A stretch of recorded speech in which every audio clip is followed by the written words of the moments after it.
expedition and never returned. It is easy to talk about the glory and excitement of breaching into the unknown, of lighting the darkness. But it is harder to stare into the face of the cost. That all of our progress is built on top of the lives of those who dared. And that we owe them the courage to continue our work in their memory. Thank you, Sarah. If anyone else would like to say a few words.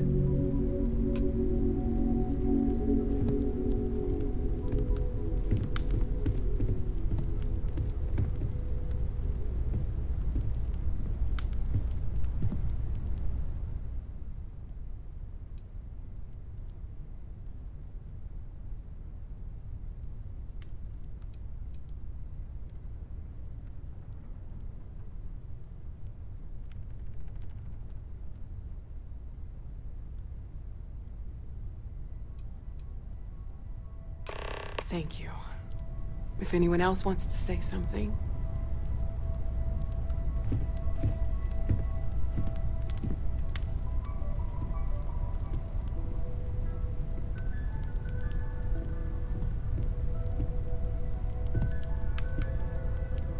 I thought maybe I would come up with something to say, but I've got nothing.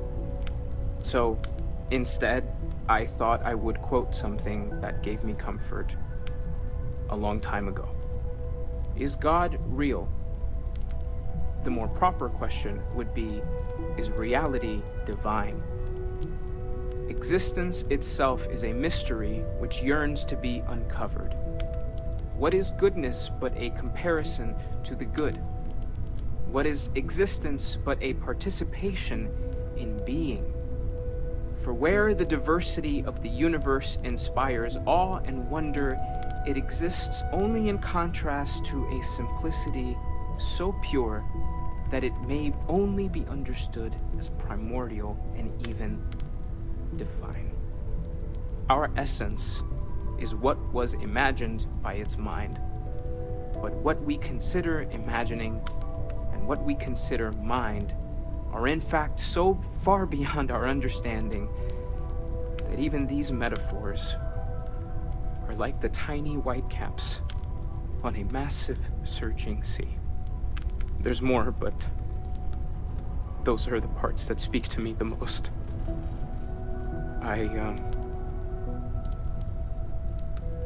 Thank you. That was really thoughtful, Mateo. Thank you. Does anyone else want to say anything?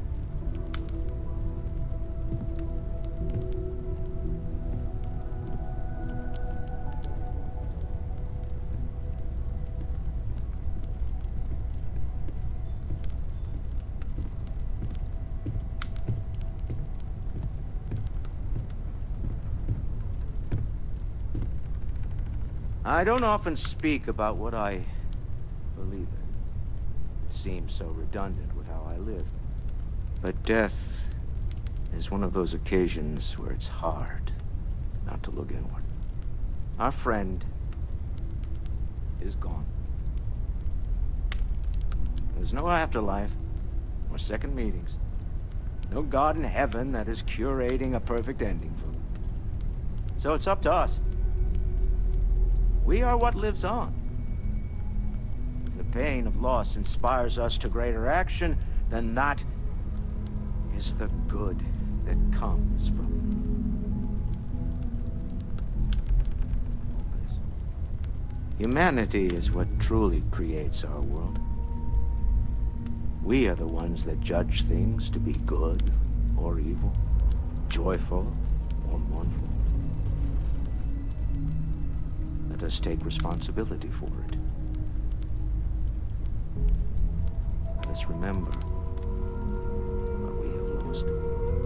Walter, are you part of the House of Enlightenment? I never knew that. Yes, well, I like to keep some things private.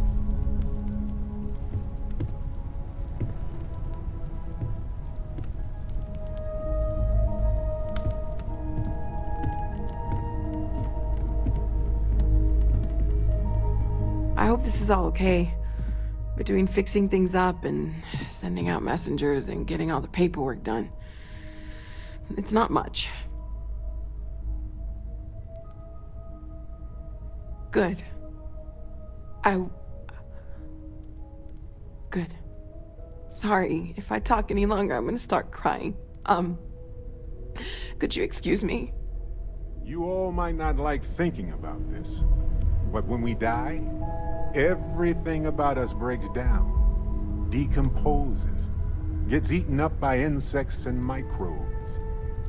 Or due to the lack of a biosphere, we are simply carried away by space and time until we sizzle in a distant sun's corona or get pulled in some gravitational field and coalesce with other debris.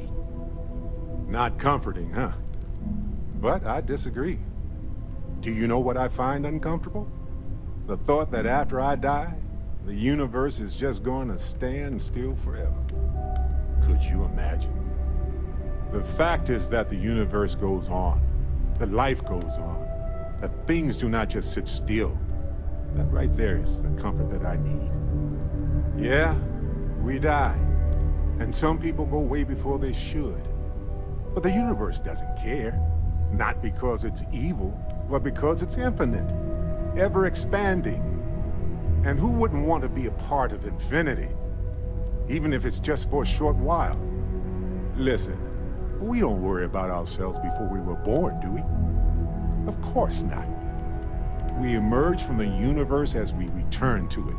And for one beautiful moment, we are here together. Yes, that certainly was an interesting perspective, Barrett.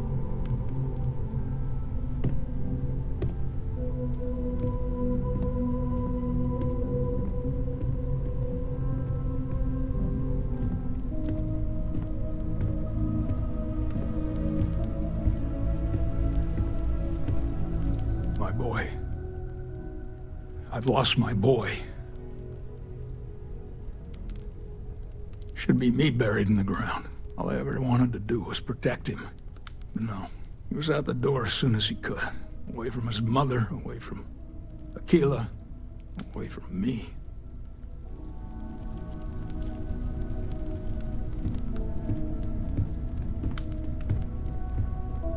Hey, how are you holding up?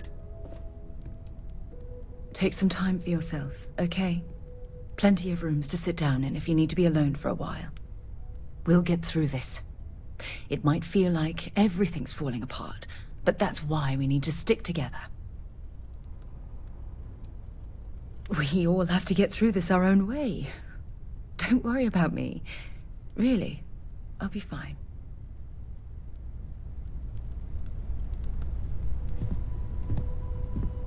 Chat for a bit? Normally, I hate talking to people at funerals, but, well... You don't believe in the afterlife, do you? I mean, this might be the worst time to bring it up, but...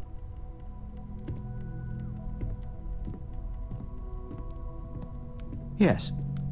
Won't we all?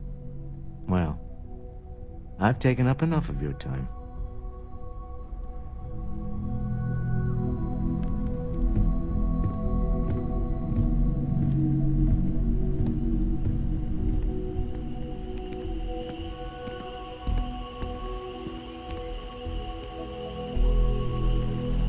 It almost feels wrong to be grieving. Selfish. No amount of tears will bring the dead back. Yes, we don't have a way of knowing whether we really touch the departed with our grief. We just have to have faith. It's just easier to feel guilty, if you'll excuse me.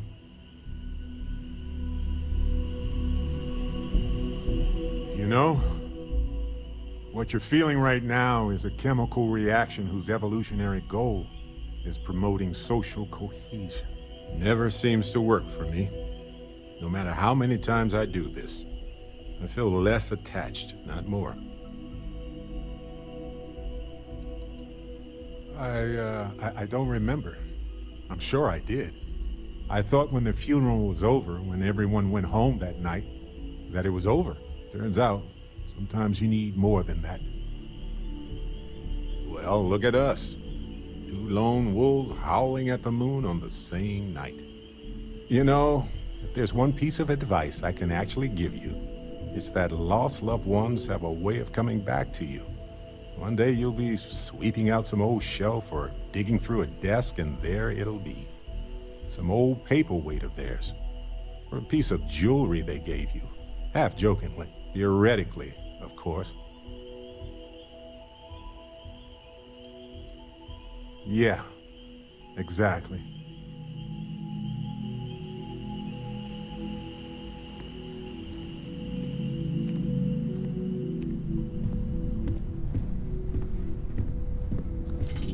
I am told these types of gatherings are a sad occasion.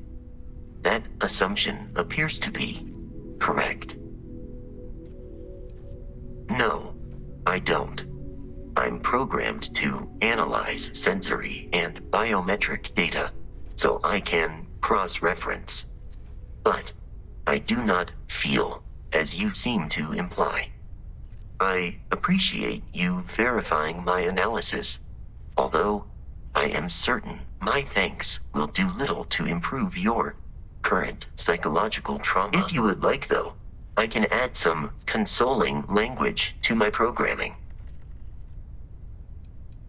Very well.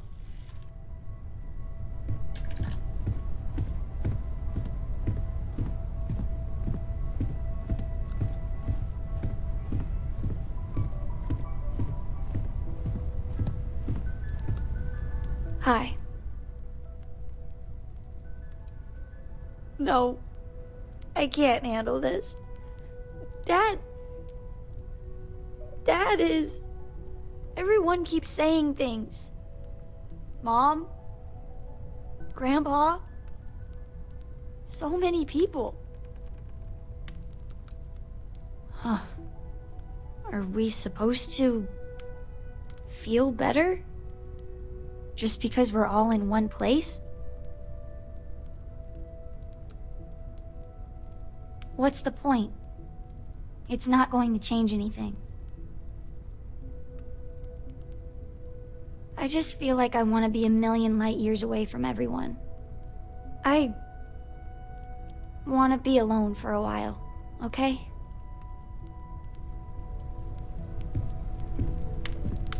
You one of Sam's constellation people? Lillian Hart. He probably never mentioned me. I mean, I try not to talk about him, so... I'm sorry. That was a terrible thing to say. Cora's mother, Sam's ex. God, I'm rambling. Look, I don't know who I should speak to about this, but Cora and I talked, and she's coming to live with me.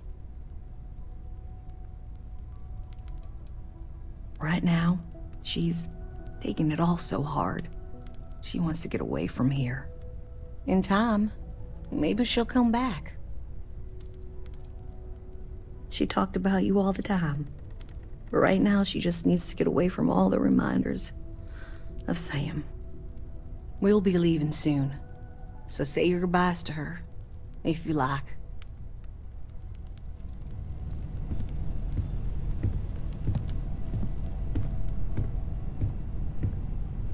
Everyone is in mourning. I understand, but I cannot quite share in their emotion. I have seen death. I have lost people I considered close. But this is... It is not the same. I cannot explain why. I am not sure I am making sense. Thank you.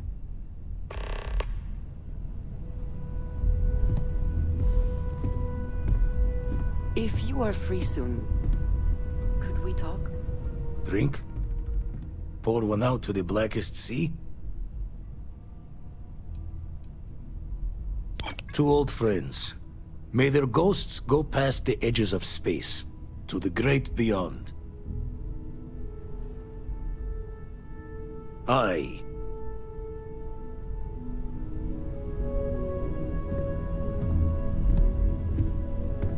I am sorry.